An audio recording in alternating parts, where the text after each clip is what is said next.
देखिए मेरे प्यारे दोस्तों,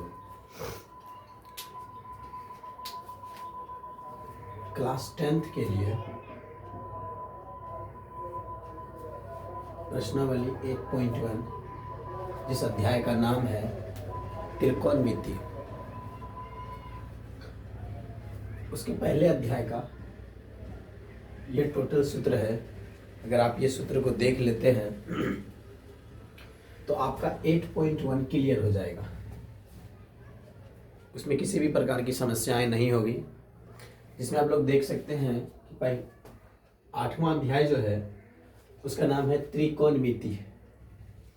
त्रि मतलब हो जाता है 3 और कौन तो कौन समझ ही रहे हैं, और मिति मतलब हो जाता है एक तरह से माप।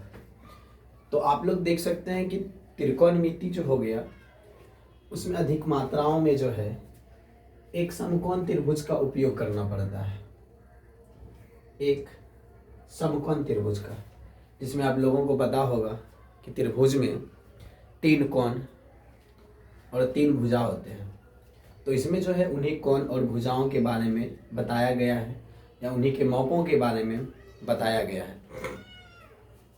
जिसमें आप लोगों को कुछ निष्पत्तियों है, त्रिकोणमिति के कुछ निष्पत्तियों जिन्हें आपको याद रखना पड़ेगा, और जिनकी संख्याएं हैं 6। जिनकी संख्या कितनी है? 6।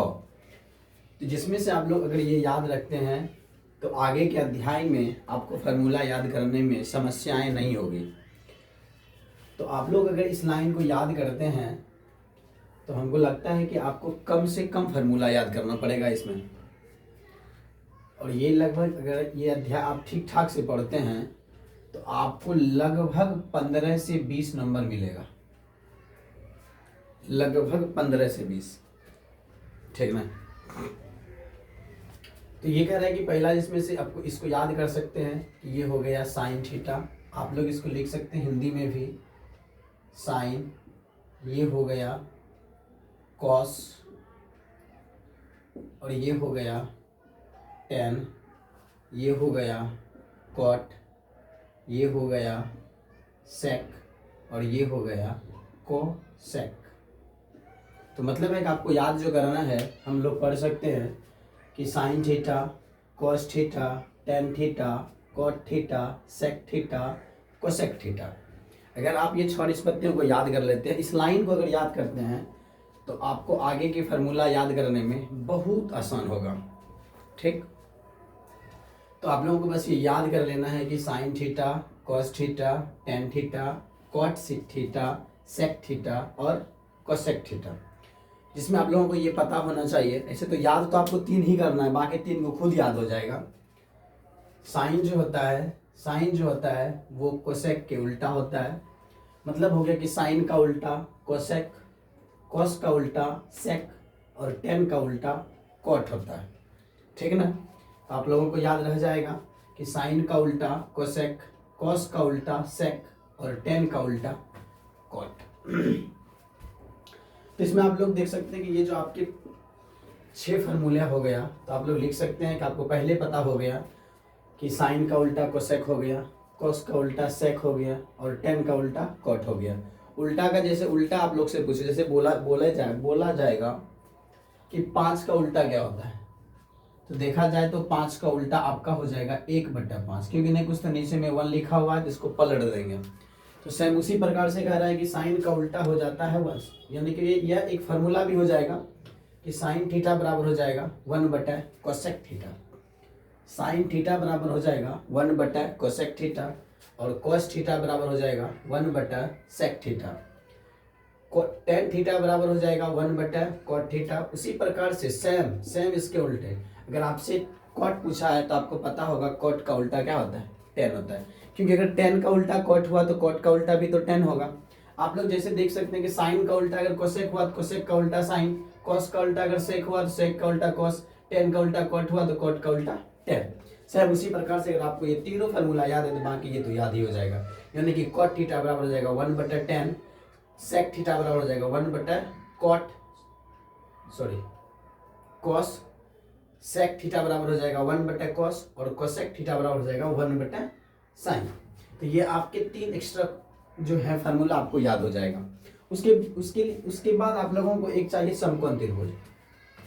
और समकोण त्रिभुज में आप लोगों को पता होगा कि एक कोण समकोण होते हैं, बाकी दो कोण न्यून होता है। तो समकोण जो दिखाई दे रहा है कि ये कोण समकोण है, ठीक ना, लंब और आधार के साथ जो कोण बनता है वो समकोण होता है, बाकी जो बन गया ये न्यून कोण हो गए। यानी कि आप लोगों से पूछ सकता है कि एक समकोण त्रिभुज में कितने समकोण होते हैं, तो एक समकोण त्रिभुज में एक समकोण होते हैं। और एक समकोण त्रिभुज में कितने न्यून कोण होते हैं, तो एक समकोण त्रिभुज में दो न्यून कोण होते हैं। चलिए अच्छी बात है। तीसरा क्वेश्चन आपसे पूछ सकता है कि समकोण त्रिभुज की सबसे बड़ी भुजा क्या है, तो समकोण त्रिभुज की सबसे बड़ी भुजा जो होता है वो आपका कर्ण होता है। समकोण त्रिभुज की सबसे बड़ी भुजा जो होता है वो आपका क्या होता है, कर्ण होता है। पाइथागोरस प्रमेय, यानी कि पाइथागोरस ने एक प्रमेय दिया था जिसमें वो बताया कि कर्ण का स्क्वायर जो होता है वो लंब का स्क्वायर प्लस आधार के स्क्वायर के बराबर होता है।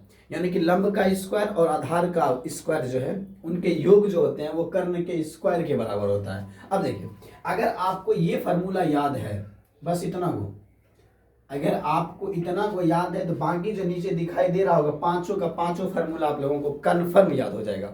अब आप कहिएगा कैसे, तो देखिए ध्यान से देखिएगा।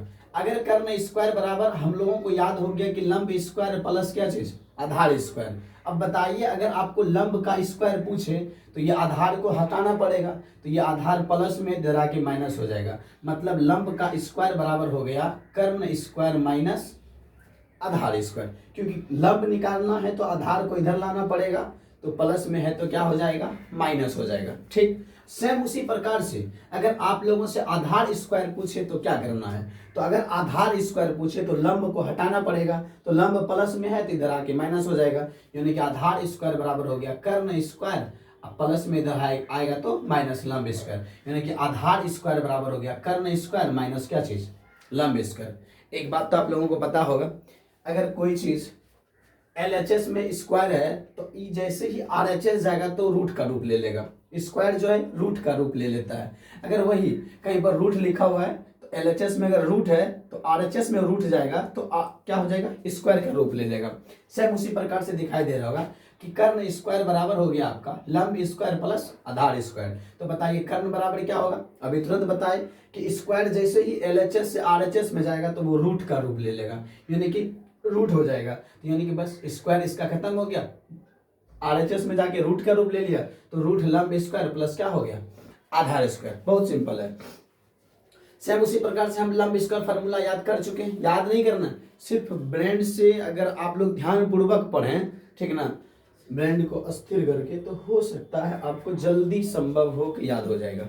ठीक, तो आप लोग देख सकते हैं कि अगर लंब स्क्वायर बराबर देखें तो ये हमको पता है कि कर्ण स्क्वायर माइनस आधार स्क्वायर। तो बताइए लंब बराबर क्या हो जाएगा, बस यही स्क्वायर उधर जाके रूट बन जाएगा, तो रूट कर्ण स्क्वायर माइनस आधार स्क्वायर। चलिए आगे देखें तो आधार स्क्वायर बराबर हमें पहले देख चुके हैं कि कर्ण स्क्वायर माइनस लंब स्क्वायर। तो अब स्क्वायर को उधर लेके जाएंगे तो आधार बराबर हो जाएगा रूट ओवर कर्ण स्क्वायर माइनस लंब स्क्वायर। तो ये आपके हो गए। अब देखिए हमें याद क्या करना पड़ा, अभी देखें तो ये एक लाइन ये याद करना है, बाकी ये याद करना है दो गो, ठीक है ना। अगर ये दो याद करते तो इतना का इतना फार्मूला हमें याद हो जाता है। ठीक, अच्छी बात है कि आप लोगों को ये याद हो जाए। और उसके बाद आप लोगों को जो जरूरतमंद चीज है उसमें आप लोगों को ध्यान से देखना है, जिसको हम लोग याद करने के लिए पासवर्ड की तरह रखे हैं कि लका और क्या चीज, कला। तो ये लका और कला को जब आप लोग जोड़ी लगाइएगा ना तो तीन जोड़ी होता है, ठीक है ना। एक हो जाता है लॉ क का एक जोड़ी, आकर क का एक जोड़ी और लॉ आकर का एक जोड़ी। पहला जोड़ी हो जाता है साइन थीटा का, दूसरा जोड़ी हो जाता है कॉस थीटा का, और तीसरा जोड़ी जो होता है वो टेन थीटा का। अगर आपको ये याद है, इस चीज को याद करने की कोई जरूरत ही नहीं है, बस ध्यान से एक बार, दो बार, तीन बार, चार बार, 10 बार हो सके तो पढ़ लीजिए आप। चलिए आप देखें तो हम लोग साइन थीटा बराबर देखें तो यहाँ पर देखिए साइन थीटा जो होता है पहला जोड़ी, यानी कि लंब, लॉ से लंब हो गया, कॉस से कर्ण हो गया, यानी कि लंब बटे क्या हो गया, कर्ण। तो साइन थीटा बराबर हो गया लंब बटे कर्ण। उसके बाद से हम उसी प्रकार से कॉस थीटा, यानी कि दूसरा जोड़ी, आकर से आधार हो गया, कॉस से कर्ण हो गया, तो यानी कि कॉस थीटा बराबर हो गया आधार बटा कर्ण। उसके बाद सेम टेन थीटा, और ये तीसरा जोड़ी है तो टेन थीटा बराबर हो गया लॉ से लंब, आकर से आधार, तो टेन थीटा बराबर लंब बटा आधार। बस आपको तो यही तीन को याद करना है, बाकी दो तीन को याद हो चुका है पहले ही। अब बोलेगा कैसे हो चुका है, तो आप लोग देख सकते हैं कॉट जो है किसका उल्टा होता है, टेन का उल्टा होता है। जब कॉट टेन का उल्टा होता है, हमें टेन पता है, तो कॉट थीटा, टेन थीटा बराबर अगर लंब बटा आधार, तो कॉट थीटा बराबर क्या, इसका उल्टा, तो आधार बटे क्या चीज, लंब। बताइए याद हुआ कि नहीं, क्या हमें याद करनी है, ऐसा कुछ नहीं है, याद नहीं करना है, तो ये हम लोगों को याद हो चुका। उसके बाद देखें सेक थीटा, हमें सेक नहीं कोस को देखना, क्योंकि कोस का उल्टा सेक होता है, ठीक है ना। तो कोस थीटा बराबर होता है आधार बटे कर्ण, तो सेक थीटा बराबर हो जाएगा कर्ण बटा आधार, सिर्फ ये पलट जाएगा, तो यानी कर्ण बटा क्या हो जाएगा, आधार। सेम उसी प्रकार से कोसेक थीटा बराबर, तो कोसेक को नहीं देखना है, साइन को देख, क्योंकि साइन का उल्टा कोसेक होता है, तो साइन बराबर साइन थीटा बराबर होता है लंब बटा कर्ण, तो उसी प्रकार से कोसेक थीटा बराबर हो जाएगा कर्ण बटा लंब। तो आप लोग देख सकते हैं कि हम लोग यहाँ अगर ये फार्मूला इस बोर्ड को देखें, तो बस हमें लगता है कि 4 से 5 फार्मूला याद करनी है, बाकी सारा का सारा फार्मूला याद हो जाएगा, ठीक है ना। ध्यानपूर्वक आप लोग देख सकते हैं, इसमें किसी भी प्रकार की समस्या अगर हो तो आप जरूर हमें बताइएगा। अगला हम लोग अध्याय जो है 8.1 कल से स्टार्ट करेंगे।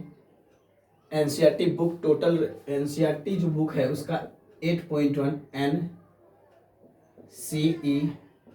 NCERT जो बुक है उसके जो 8.1 अध्याय है उसका टोटल क्वेश्चन आपको बताया जाएगा।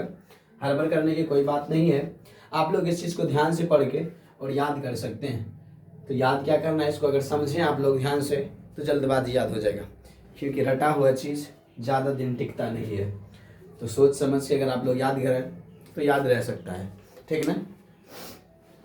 चलिए आज भर इतने को।